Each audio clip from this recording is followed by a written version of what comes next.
Hello everyone, मैं Om Prakash Chaurasia, Om Prakash sir. आज से मैं अपनी मैथमेटिक्स की क्लास शुरू कर रहा हूँ। आज पहला दिन है, पहला क्लास है। इस पहले क्लास से मैं जो है मैथमेटिक्स का कोनिक सेक्शन शुरू कर रहा हूँ।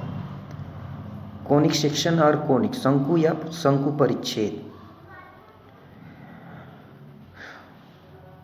शंकु या शंकु परिच्छेद की जो परिभाषा है वो ये है कि किसी बिंदु का वो बिंदु पथ जिसकी किसी स्थिर बिंदु से दूरी और उस बिंदु से किसी स्थिर रेखा की लंबवत दूरी का जो अनुपात होता है वो स्थिर रहे, तो इस तरह का जो सेक्शन प्राप्त होता है उसे हम कहते हैं कोनिक सेक्शन, कोनिक और शंकु परिच्छेद, हिंदी में शंकु परिच्छेद। शंकु परिच्छेद के 3 भाग होते हैं।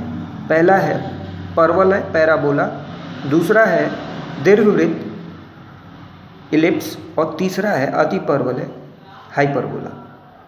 तो इसके अंतर्गत जो है हम सबसे पहले परवलय सेक्शन शुरू करेंगे। तो परवलय में क्या होता है कि परवलय के अंतर्गत जो अनुपात है,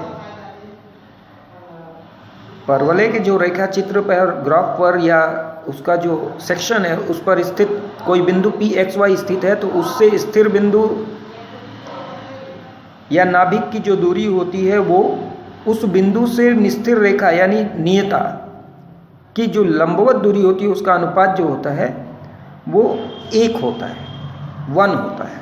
तो ऐसी स्थिति में ही परवलय हमें प्राप्त होता है।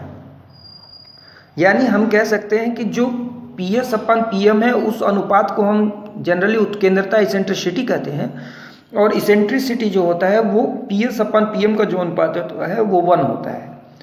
अर्थात हमको मिलता है PS=PM, और यही उचित प्रतिबंध है जिसका प्रयोग करके हम परवलय पैराबोला के लिए मानक समीकरण स्टैंडर्ड इक्वेशन की स्थापना करते हैं, जो कि y² 4x होता है। तो ध्यान दीजिए कि हम इस मानक समीकरण को किसी भी परवलय के लिए कैसे स्थापित करते हैं वो अगले वीडियो में आपको दिखाता हूं। तब तक इस परिभाषा पर आप विचार करिए और मेरा नेक्स्ट वीडियो देखिए। धन्यवाद।